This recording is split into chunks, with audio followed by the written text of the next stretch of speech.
होय, अगदी बरोबर वाचलंय तुम्ही मित्रांनो.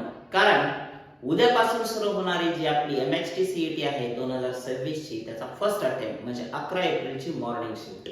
विद्यार्थी मित्रांनो, सर्वप्रथम तुम्हा सर्वांना उद्यापासून सुरू होणाऱ्या या CET परीक्षेसाठी खूप खूप शुभेच्छा. आणि तुम्ही जे आता वाचलंय तुक्का स्ट्रॅटेजी इन MHT CET 2026, या परीक्षेमध्ये तुक्का मारून आपल्याला मार्क्स वाढू शकतात का?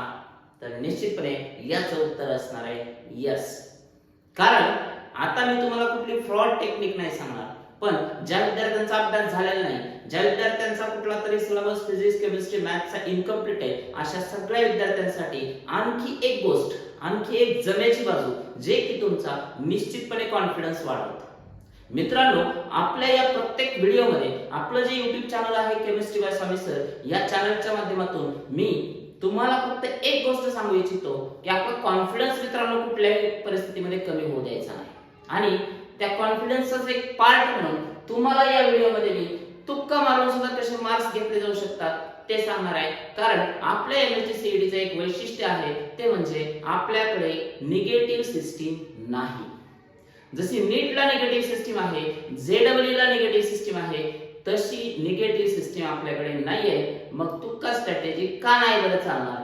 असं पण तुम्हाला काही क्वेश्चनचे आन्सर्स फेकायचेच आहेत, अंदाज पंचेस करायचे, माहित नसताना द्यायचे, कारण चुकून ते बरोबर पण येऊ शकतं. आता ते फेकाफेक करताना, तुक्का मारताना सुद्धा त्याच्यामध्ये काही जर स्ट्रॅटेजिक प्लॅनिंग ठेवलं तर आपले मार्क्स निश्चितपणे टोटल पेपर जर बघितला तर 30च्या आसपास मार्क्स वाढू शकतात, ते पण फक्त तुक्का मारून. बघूया आपण व्हॉट इज दिस स्ट्रॅटेजी, तुक्का स्ट्रॅटेजी इन MHT CET 2026. मित्रांनो, apply the technique to get more marks. सगळ्यात महत्त्वाचं, या टेक्निकचा वापर तुम्हाला निश्चितपणे करायचा आहे. फक्त कसा करायचा आहे हे जाणून घ्या. काहीही करू नका, पेपरमध्ये गोंधळून जातात. अगोदर ही टेक्निक माहिती करून घ्या. व्हेन टू अप्लाय, कधी वापरायची ही टेक्निक. दुसरा महत्त्वाचा प्रश्न आहे हाऊ टू अप्लाय. तुक्का मारायची जी टेक्निक आहे ती कोणत्या वेळी वापरायची आणि कशी वापरायची, ह्या दोन्ही गोष्टीचं टेक्निक तुम्हाला मी या व्हिडिओमध्ये देणार आहे. त्यामुळे अजून पण चॅनलला सबस्क्राइब केलं नसेल, लाईक केलं नसेल तर निश्चितपणे चॅनलला सबस्क्राइब करून ठेवा, बेल आयकॉनला क्लिक करून ठेवा.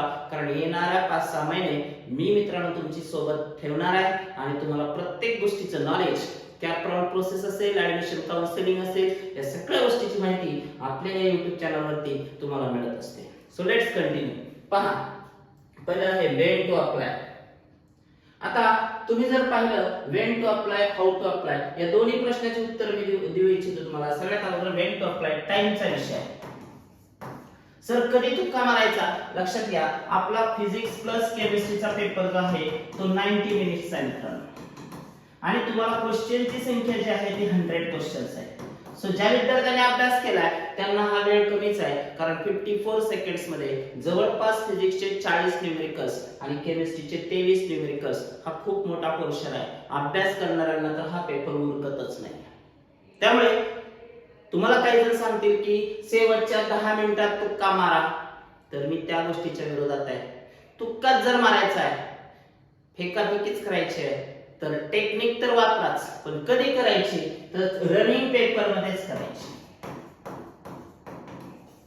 नाही कळलं मित्रांनो, सगळ्यात अगोदर हे समजून घ्या की तुम्हाला पेपर सॉल्व्ह कसा करायचा आहे. फिजिक्स प्लस केमिस्ट्रीचा पहिला 90 मिनिटाचा पेपर आहे, त्याच्यानंतर तो पेपर ऑटो सबमिट होऊन मॅथमॅटिक्सचा पेपर ओपन होतो, जो की 90 मिनिटाचा पेपर. असं 3 तासाचा तुमचा पेपर असणार आहे. खास करून त्यांनी हा व्हिडिओ अवश्य बघा ज्यांची उद्या सकाळची मॉर्निंग शिफ्ट आहे, आणि याच्यामुळे तुमचा कॉन्फिडन्स नक्की वाढेल. सगळ्यात अगोदर तुम्हाला काय करायचंय, सुरुवातीपासूनच तुक्का नाही मारायचा. सगळ्यात अगोदर तुम्हाला मोस्ट इझिएस्ट क्वेश्चन सॉल्व्ह करायचे. सगळ्यात पहिली टेक्निक काय की तुम्हाला जे सोपे सोपे क्वेश्चन्स वाटतायत ते सॉल्व्ह करा. फॉर एक्झाम्पल फिजिक्सचे क्वेश्चन्स तुम्हाला जे सॉल्व्ह करायचे, जे तुम्हाला येत आहेत ते अगोदर सॉल्व्ह करायचे. निश्चितपणे हा क्वेश्चन इझी आहे, 2 सेकंदात आन्सर येतोय, सोडवा. येते लक्षात? So super easy questions, most easiest questions अगोदर सॉल्व्ह करायचे, त्याच्यामुळे तुमचा कॉन्फिडन्स वाढेल. त्याच्यानंतर इझी टू मॉडरेट क्वेश्चन्स, या क्वेश्चनला लगेचच टॅकल करायचं आहे. बाजूला तुम्हाला टॅब असणार आहे, क्वेश्चन टॅब असतो, तिथंच दिसतंय तुम्हाला. त्यामुळे कुठला पण क्वेश्चन तुम्ही कधी पण केव्हा पण क्लिक करू शकता 100 क्वेश्चन मध्ये. फिजिक्सचा जर टॅब क्लिअर केला, फिजिक्स जर बटन दाबलं तर फिजिक्सचे 50 क्वेश्चन येतात, केमिस्ट्रीचं बटन दाबलं तर 51 ते 100 केमिस्ट्रीचे क्वेश्चन्स येतात. त्यामुळे खूप इझी आहे क्वेश्चन सॉर्टिंग करणं. इझी टू मॉडरेट क्वेश्चन्स नंतर सोडवा. आणि शेवटचा ऑप्शन आहे तुमचा, जे क्वेश्चन्स डिफिकल्ट आहेत परंतु सॉल्व्ह होऊ शकतात, ते क्वेश्चन्स तुम्हाला तिसऱ्या रँकने सोडवायचे. आता पहा, तुम्हाला जर समजा आउट ऑफ फिजिक्स प्लस केमिस्ट्रीच्या 90 क्वेश्चन पैकी फिजिक्सचे समजा तुम्हाला 49 क्वेश्चन आहेत, तर 50 पैकी तुम्हाला 40 क्वेश्चन्स येत आहेत. तर मित्रांनो, आता हे करत असताना तुम्हाला ज्यावेळी सॉल्व्ह करताय, क्वेश्चन नंबर 1 घेतला तुम्ही सोडवायला, तो येतोय, सोडून घ्या. इझी टू मॉडरेटचा दुसरा क्वेश्चन आहे, तो सोडून घ्या. समजा 4 नंबरचा क्वेश्चन तुम्हाला काहीच माहित नाही, लक्ष द्या इकडं, 4 नंबरचा क्वेश्चन आहे आणि तुम्हाला त्याच्याबद्दल काहीच माहिती नाही, तर त्या क्वेश्चनला तुम्हाला तुक्का स्ट्रॅटेजी वापरावी लागेल. सर मी आता हे लगेच करू 4 नंबरच्या क्वेश्चनला का फिरून माघारी येऊ? तर मी तुम्हाला सल्ला देईन की ते लगेचच करा, कारण त्याचं उत्तर तुम्हाला आत्ता पण येत नाही, काहीच माहिती नाही, झिरो इन्फॉर्मेशन आहे त्या क्वेश्चनची, तर ते 90 मिनिटांनंतर पण आठवणार नाही. सो त्या क्वेश्चनला परत अटेम्प्ट करायचंच राहून जाऊ शकतं, हा धोका पत्करू नका. त्यामुळे रनिंग मध्येच 4 नंबरचा क्वेश्चन आहे, काहीच माहिती नाही, झिरो इन्फॉर्मेशन आहे, तिथं तुक्का स्ट्रॅटेजी वापरायची. लगेच 5 नंबरचा क्वेश्चन इझी टू मॉडरेट आहे, सोडवा, पुढे चला 6, 7, 8 जिथं कुठे वाटतंय हा क्वेश्चन बिलकुल अननोन आहे, फिजिक्सचा क्वेश्चन असू द्या, केमिस्ट्रीचा क्वेश्चन असू द्या, ज्याची झिरो इन्फॉर्मेशन तुमच्याकडे आहे, तिथं तुम्हाला तुक्का स्ट्रॅटेजी वापरायची आणि ती रनिंग मध्येच वापरायची. म्हणजे पेपर कंप्लीट करून वापरायची नाही, रनिंग मध्येच तुक्का स्ट्रॅटेजी वापरायची. त्याचं कारण त्याची तुमच्याकडे झिरो इन्फॉर्मेशन आहे आणि परत त्या क्वेश्चनकडे रिटर्न यायला तुम्हाला वेळ मिळणार नाही. कारण असे काही क्वेश्चन्स असू शकतात हार्ड कॅटेगरी मधले, डिफिकल्ट कॅटेगरी मधले, ते तुम्हाला 2 मिनिटाचा वेळ मागू शकतात, 3 मिनिटाचा वेळ मागू शकतात. असंही तुम्हाला त्याचा आन्सर काढता येतंय, फक्त कॅल्क्युलेशनचा पार्ट आहे. मग ह्या क्वेश्चनला तर वेळ द्यावा लागेल ना, 90 मिनिटात हे सगळा खेळ बसवायचा, थोडंसं अवघड काम आहे मित्रांनो. त्यामुळे ज्याला तुक्का स्ट्रॅटेजी वापरायची, असा अननोन क्वेश्चन ज्याची झिरो इन्फॉर्मेशन आहे, त्याला रनिंग मध्येच लगेचच वापरा. कशी वापरायची ते मी पुढे सांगणारच आहे. Stay tune. वाटल्यास व्हिडिओची स्पीड वाढवून व्हिडिओ बघा, परंतु शेवटपर्यंत व्हिडिओ बघा. नक्की ह्या गोष्टी तुम्हाला उद्या कामाला येणार आहेत आणि तुम्ही परत आल्यानंतर मला कमेंट मध्ये सांगणार सुद्धा आहात की सर तुम्ही सांगितलेली तुक्का स्ट्रॅटेजी वापरली आणि निश्चितपणे मला फायदा झाला. चलो, आता तुक्का स्ट्रॅटेजी वापरायची कशी?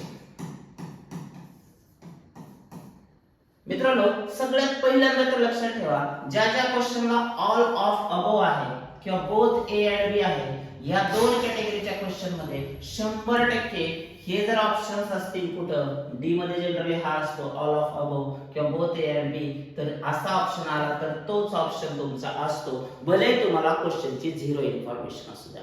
मागचे जर सगळे पीवायक्यूज आपण बघितले 23, 24, 25 चे पेपर्स, तर त्याच्यामध्ये ज्या ज्या वेळी असे ऑप्शन्स आलेले ते ऑप्शन्सच त्या क्वेश्चनचे आन्सर्स होते. त्यामुळे अशा कॅटेगरीचं जर आन्सर आलं तर तुम्ही याला 100% प्रेफरन्स द्या. तुक्का स्ट्रॅटेजी मध्ये ह्याला क्लिक करा. सर असं पण असतंय, हो कधी कधी असं पण असतंय, पण जनरली हे उत्तर नसतंय. वर दिलेल्या एबीसी मध्येच तुम्हाला त्याचे आन्सर असते. नन ऑफ द अबोव ही चॉईस शक्यतो करूच नका. दुसरा पॅटर्न वापरा, एलिमिनेशन वापरा, सबस्टिट्यूशन वापरा, पुढे सांगितलेलं टेक्निक वापरा, पण नन ऑफ द अबोव बऱ्याच वेळा उत्तर नाही राहिलेले मित्रांनो, वरच्या 3 पैकी दुसरं कुठलं तरी असतं, त्याच्यामुळे ह्याला नाही वापरायचं, पण ह्या दोघांना वापरा. दुसरी टेक्निक आहे मित्रांनो, आता हे झालं, याच्यानंतर मी तुम्हाला आता सांगितलं की ऑल ऑफ द अबोव किंवा बोथ ए अँड बी पैकी चॉईस करा. दुसरा एलिमिनेशन टेक्निक. आता पहा, असा एखादा क्वेश्चन तुम्हाला फिजिक्सचा असू द्या, केमिस्ट्रीचा असू द्या, रनिंग मध्ये एखादा क्वेश्चन असा आढळला की प्रत्येक झिरो इन्फॉर्मेशन आहे, नथिंग टू नो, काहीच माहित नाही त्या क्वेश्चन बद्दल, तर या क्वेश्चनला सुद्धा काय करायचं ते सुद्धा मी सांगतो की एलिमिनेशन ऑफ ऑप्शन्स, म्हणजे तुम्हाला कट मेथड वापरायची. आता या कट मेथड्स कशा वापरायच्या ते बघा. याच्यामध्ये avoid completely different options. For example, suppose तुमचा एखादा क्वेश्चन मी दाखवतो इथं, अमुक एक क्वेश्चन आहे, क्वेश्चन नंबर सपोज आपण क्वेश्चन नंबर 13 घेऊया. तो क्वेश्चन कुठला तरी केमिस्ट्रीचा क्वेश्चन आहे सपोज, आणि केमिस्ट्रीच्या क्वेश्चन मध्ये आता 13 केमिस्ट्रीचा नसणार आहे, फिजिक्सचा असणार आहे, पण सपोज याला मी 53 करतो आणि तो काय जो असेल तो XYZ क्वेश्चन आहे. त्याचे जे ऑप्शन्स आहेत मित्रांनो, ए बी सी डी. आता या ऑप्शन्स मध्ये तुमच्याकडे सपोज असे नंबर्स आहेत. आता इथे मी काय म्हणले पहा, avoid completely different option. Suppose असे चार ऑप्शन्स आहेत. एकाचा आन्सर आहे 2.2, एकाचा आन्सर आहे 1.1, एकाचा आन्सर आहे 3.3 आणि एकाचा आन्सर आहे 4t. आता मला सांगा तीन ऑप्शन्स मध्ये काय 2.2, 1.1, 3.3 हे ऑप्शन्स मिळते जुळते. चौथा ऑप्शन जो आहे तो 4t आहे, तो ह्याला कटच करून टाका. एलिमिनेशन मेथड मध्ये असे ऑप्शन्स अगोदर कट करायचे जे की कम्प्लिटली डिफरंट आहे. सो कम्प्लिटली डिफरंट ऑप्शन्स ते अवॉइड करा, ते तुमचं उत्तर नसतं. जे क्लोज ऑप्शन्स आहेत, क्लोज व्हॅल्यूज आहेत, आता इथे जर तुम्ही बघितलं तर हे जे तीन आहे 2.2, 1.1, 3.3 याच्यापैकी कुठलं तरी असू शकतं क्लोज व्हॅल्यूज. हे कम्प्लिटली डिफरंट आहे त्यामुळे ते नसणारच आहे. ओके, त्यानंतर ह्याचा विषय पण संपला. आता अवॉइड एक्स्ट्रीम ऑप्शन्स. आता तेच सांगितलं मी तुम्हाला की कम्प्लिटली डिफरंट तरी किंवा एक्स्ट्रीम ऑप्शन्स. आता याच्यात दोन्ही पण कॅटेगरी असू शकतात किंवा असे जर ऑप्शन्स असतील ए बी सी डी. आता हे एक्स्ट्रीम ऑप्शन्स कसे असतात ते पण सांगतो. सपोज नंबर ऑफ चिराल कार्बनचा क्वेश्चन आहे. Number of chiral carbons in glucose असा एखादा केमिस्ट्रीचा क्वेश्चन आहे. तर त्याचा ऑप्शन काय असेल 1, 2, 4 and 15. आता तुम्ही जर बघितलं तर ह्या ज्या तीन व्हॅल्यूज आहेत 1, 2, 3 ह्या जवळ जवळच्या आहेत, पण ही व्हॅल्यू कशी आहे 15 जी की एकदम हायेस्ट आहे. ह्यांचा कुठेच मेळ बसत नाही, त्यामुळे ह्याला बाजूला पडून टाका.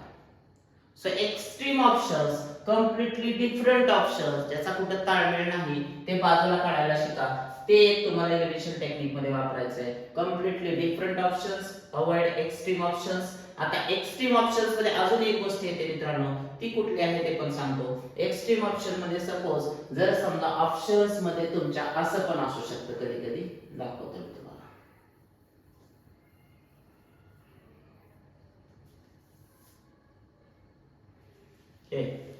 सपोज हे आन्सर्स आहेत. आता 10 to the power of -2, 10 to the power of -4, 1 minute, 10 to the power of -4, 10 to the power of -7 आणि इथं जे आहे 10 to the power of 2. तर ही सुद्धा व्हॅल्यू तुम्ही बघा, ह्या तिन्ही मायनस आहेत, जवळ जवळच्या आहेत. ही एकच जी आहे ती कम्प्लिटली डिफरंट आहे, म्हणजे ह्याला सुद्धा आपण बाजूला काढू शकतो. येते का लक्षात? किंवा दोन ऑप्शनचा सुद्धा गोळ असू शकतो की त्याच्या एक्स्ट्रीम व्हॅल्यू ज्या आहेत त्या एकदम वेगळ्या वेगळ्या असू शकतात, जसं की ए बी सी डी. आता इथे उत्तर आहे 23, इथे उत्तर आहे 35, ठीक आहे, आणि इथे उत्तर आहे 750 आणि इथं उत्तर आहे 0.05. तुम्ही बघा आता इथे एक एकचा तर विषय सांगितला मी, एक एक ऑप्शन कसं कट करायचं. इथं तुम्ही बघा आता कोणते दोन ऑप्शन्स कट करू शकता तुक्का स्ट्रॅटेजी मध्ये. तुम्ही जर बघितलं 23 आणि 35 हे जे उत्तर आहेत ते जवळ जवळच्या व्हॅल्यूज आहेत, नियर अबाउट व्हॅल्यूज. या दोघांपैकी आन्सर असू शकतं. पण इथं काय 750 आणि इथं किती आहे 0.05. हे दोन ऑप्शन जे आहेत हे एक्स्ट्रीम व्हॅल्यूज आहेत. ही अतिशय जास्त दिली, कट करा. ही खूपच कमी दिली, ही पण कट करा. म्हणजे एलिमिनेशन टेक्निक मध्ये एक्स्ट्रीम व्हॅल्यूज खूपच जास्त किंवा खूपच कमी ह्या दोन्ही पण व्हॅल्यूज आपण कट करू शकतो. एलिमिनेशन टेक्निक मध्ये त्याला बाहेर काढू शकतो. ओके, चलो आता आहे त्याच्यानंतर choice of B and C. हा मित्रांनो, जनरली ज्यावेळी आपण पेपर्स अनालिसिस करतो तर जास्तीत जास्त वेळा उत्तर ज्या सगळ्या शिफ्ट आहेत मागच्या त्याच्यामध्ये ऑब्झर्व करा बी अँड सी हे जास्त उत्तर आहे. त्यामुळे जर तुम्हाला लक्षात येत असेल की कट मेथड मध्ये ए डी कट झालाय, बी सी राहतोय, तर त्यावेळी बी आणि सी मधलंच उत्तर असू शकतं. त्याच्यात पण चॉईस सी ला द्यायची जास्त. येते का लक्षात? सो कॉमन चॉईस ही सी ची असते. आणि जर टाय ब्रेकिंग मध्ये तुमच्याकडे उत्तर ए आणि बी च राहत असेल तर त्यावेळी चॉईस बी ला द्यायची. परत एकदा सांगता येईल का? सपोज तुमच्याकडे चार ऑप्शन्स आहेत ए बी सी डी. आता कट मेथड मध्ये तुम्ही काय केलेले, सपोज दोन ऑप्शनला कुठल्या बाजूला काढले ते सांगतो. सपोज तुम्ही याच्यातला सी आणि डी कट मारला, तुम्हाला वाटतंय ए आणि बी मध्ये उत्तर आहे, तर तुमचं बीच हे उत्तर असणार आहे. जास्तीत जास्त फ्रिक्वेन्सी बी ची असू शकते. पहिला मुद्दा. दुसरा मुद्दा काय, परत एकदा ऑप्शन ए बी सी आणि डी. सपोज तुमच्याकडे ए आणि बी हे कट मेथड मध्ये तुम्ही एलिमिनेट केलेले ह्या चॉईस वगैरे बघून, एक्स्ट्रीम व्हॅल्यूज बघून किंवा डिफरंट व्हॅल्यूज बघून, तर यावेळी तुम्हाला चॉईस सी ला द्यायचे, बी ला नाही. म्हणजे ए बी सी डी मध्ये एकतर बी आणि सी ची चॉईस जास्त असते, फ्रिक्वेन्सी जास्त असते. त्याच्यात पण जर बी आणि सी चं टाय ब्रेकिंग आलं तर मोस्ट ऑफ द टाइम तुमचं उत्तर हे सी असलं पाहिजे. Is that clear? येते लक्षात?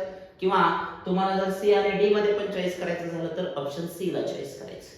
हे पण एक तुम्हाला लक्षात ठेवायचे, choice of B and C frequency जास्त असते, याची फ्रिक्वेन्सी जास्त असते आन्सरची.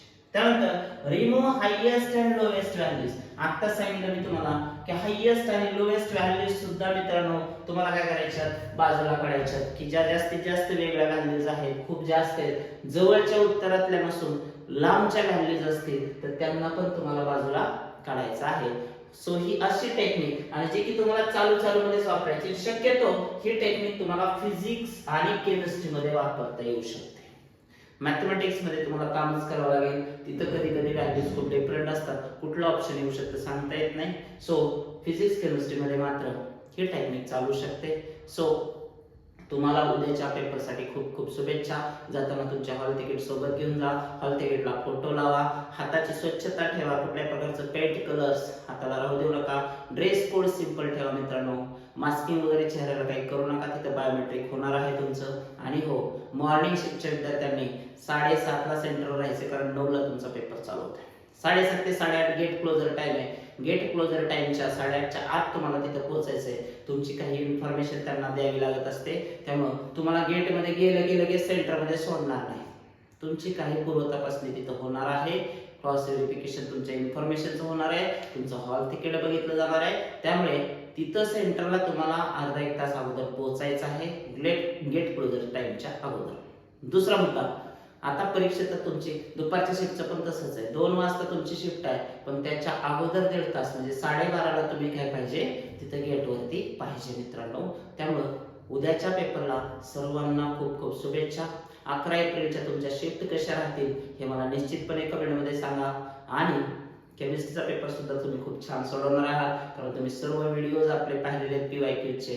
निश्चितपणे तुम्हाला केमिस्ट्रीला 40+ मार्क्स येणार आहेत. परत एकदा सीईटी पेपरसाठी खूप खूप शुभेच्छा. भेटूया एका नवीन व्हिडिओमध्ये, एका नवीन प्लॅनिंगसह. थँक्यू.